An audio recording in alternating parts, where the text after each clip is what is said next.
Bismillahirrahmanirrahim. Assalamualaikum warahmatullahi wabarakatuh. Alhamdulillah, wassalatu wassalamu ala rasulillah.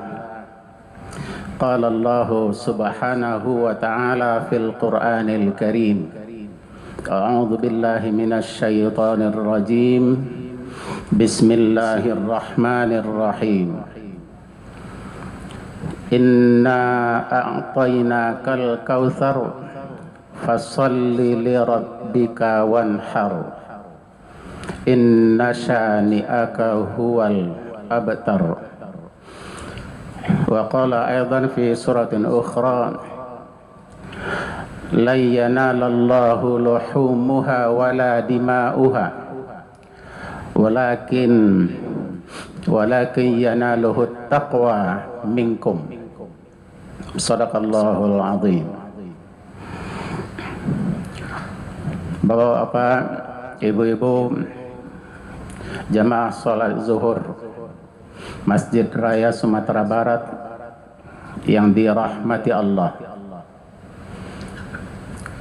Baru saja kita mengikuti, kita adalah bahagian dari kegiatan memperingati Hari Besar Islam, yaitu Hari Raya Idul Adha yang kita kenal dengan Hari Raya Kurban.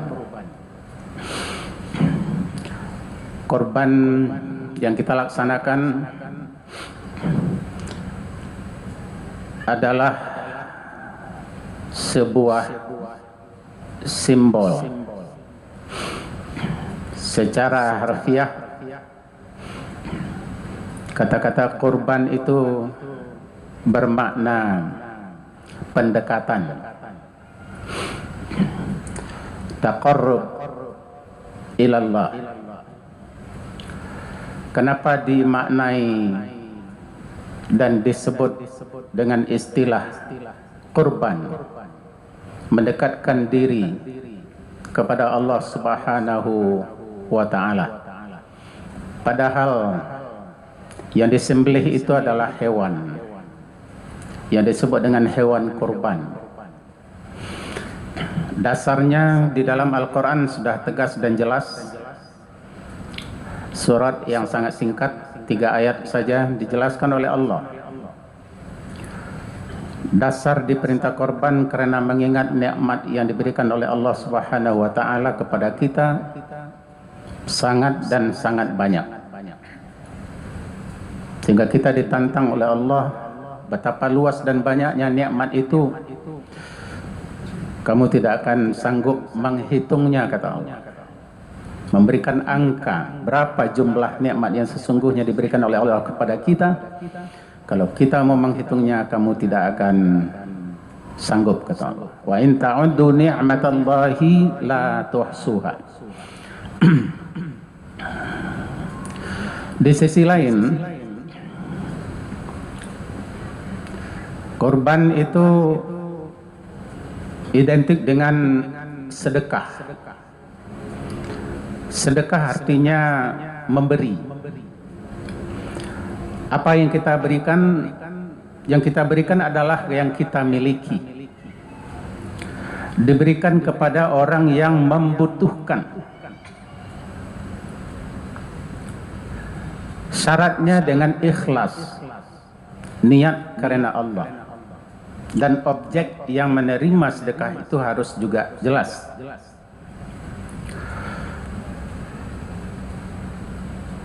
Lebih dari itu lagi, peristiwa korban kita tahu dipetik dari peristiwa drama penyembelihan putra tercinta Nabi Ibrahim,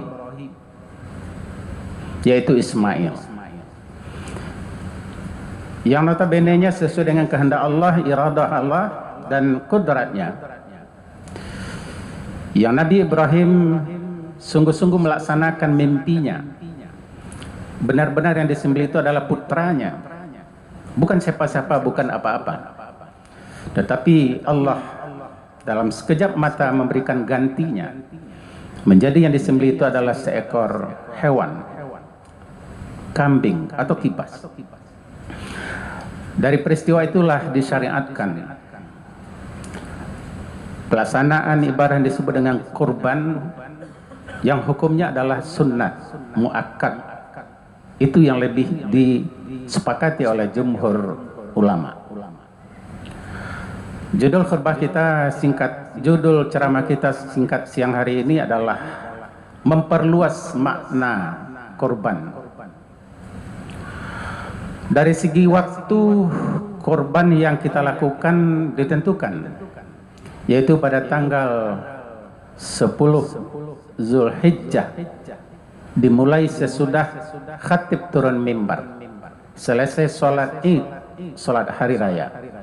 Waktu pelaksanaannya ditentukan sampai 3 hari sesudah tanggal 10, yaitu tanggal 11, 12, dan 13, yang disebut dengan hari tasyrik. Itu dari segi waktu. Dari segi tempat, di mana-mana bisa dilakukan, bisa dilaksanakan. Dari segi objek yang menerima hewan korban, walaupun rinciannya tidak di dalam Al-Quran, tetapi ulama dan hadis menjelaskan pembagian dari daging korban itu terbagi kepada 3. Sepertiga adalah orang yang peserta sebagai peserta kurban, sepertiga adalah untuk fakir miskin, dan sepertiganya adalah untuk tetangga di sekitarnya. Nah, kemudian beberapa syarat tentang hewan korban, tidak boleh sembarangan, harus yang memenuhi syarat. Ada syarat umurnya, tidak boleh ada cacat, hewan yang terbaik. Mari kita lihat beberapa kriteria dan ketentuan-ketentuan yang berlaku pada ibadah kurban, bisa kita kembangkan dalam makna yang lebih luas.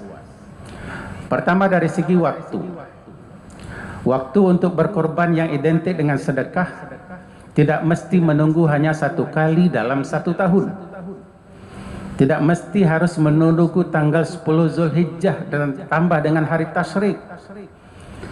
Kenapa tidak? Pelaksanaan korban itu dalam bentuk lain sekalipun bisa kita lakukan. Kenapa? Karena tujuan korban itu bukan hanya prosesi penyembelihan itu, tetapi ayat yang kita bacakan yang kedua tadi, daging dan darahnya tidak akan sampai kepada Allah. Karena dagingnya dibagi 3, sudah jelas objek penerimanya. Darahnya akan tumpah ke bumi, menyatu dengan tanah. Tegas Allah mengatakan apa yang ingin sampai kepada Allah itu, yang diinginkan oleh Allah agar sampai kepadanya, at-taqwa, nilai ketakwaan. Dampak dari prosesi penyembelihan itu bisa diambil pelajaran dan hikmah, lalu diimplementasikan dalam sikap dan perilaku. Apa itu diantaranya? Yang pertama, dari segi waktu kita sebut tadi, tidak berhenti hanya pada 10 Zulhijjah, tetapi sepanjang masa, sepanjang waktu, dalam segala keadaan bisa korban itu dilakukan. Yang kedua, dari segi materi, tidak hanya semata-mata dengan hewan, tetapi apapun yang kita miliki. Sekali lagi, apapun yang kita miliki. Yang kita miliki itu adalah yang diberikan oleh Allah Subhanahu wa ta'ala. Lalu kita korbankan, kita sedekahkan, kita berikan. Kita punya, tapi ada orang yang butuh yang kita punya itu. Ikhlas kita memberikannya. Ini adalah pelajaran yang bisa kita petik dari peristiwa korban itu. Bisa berbentuk umur. Umur kita korbankan untuk orang-orang yang membutuhkan. Materi kita, pakaian kita, mobil kita, rumah kita, jika kita punya dan kita punya itu adalah kelebihan dari harta kita yang direzekikan oleh Allah, ada orang yang butuh, kita sedekahkan. Itu adalah pelajaran dari peristiwa kurban. Tak jarang pada akhir-akhir ini ada seorang mukmin atau muslim dermawan yang mewakafkan satu rumah untuk rumah tahfiz misalnya, untuk kegiatan sosial masyarakat, kebetulan tinggal di dekat masjid dan lain-lain sebagainya. Ada menyerahkan kendaraannya untuk kepentingan umat, lembaga pendidikan dan lain-lain sebagainya. Itu semua adalah contoh-contoh kecil dari kelanjutan dari pelajaran yang kita ambil dari ibadah kurban itu sendiri.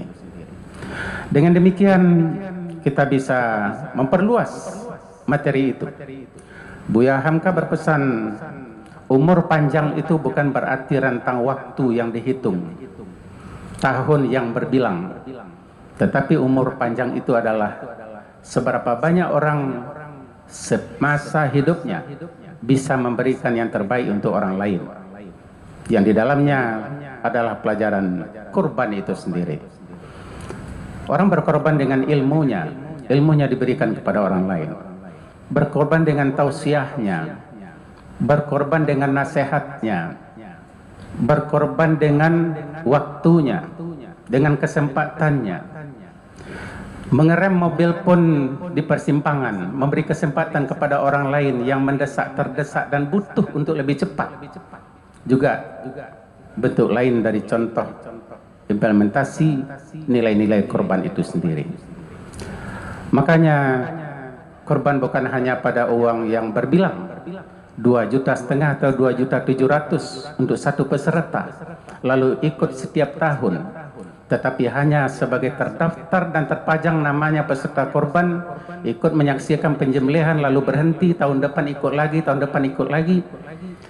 Akan tetapi yang diingatkan oleh Allah, jangan lupa bahwa nilai-nilai yang diharapkan oleh Allah itu adalah efek dan dampak dalam perilaku, dalam perbuatan, dalam pembicaraan, sikap dan lain-lain sebagainya.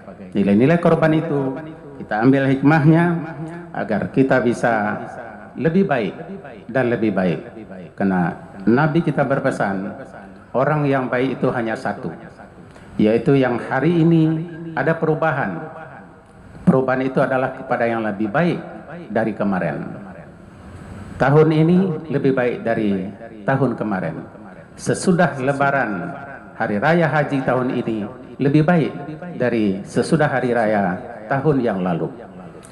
Inilah upaya dan usaha yang harus kita tanamkan dan melatih diri kita sesuai dengan tuntunan agama yang kita yakini kebenarannya, mengatur kehidupan kita, mengantarkan kepada kehidupan hasanah fid dunya dan hasanah fil akhirah.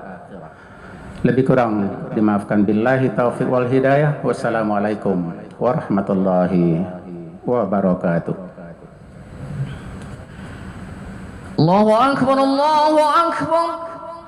Asyhadu an la ilaha illallah. Asyhadu anna Muhammadar Rasulullah. Hayya 'alas salati, hayya 'alal falah. Qad qamatis salatu, qad qamatis salah. Allahu akbar, Allahu akbar. La ilaha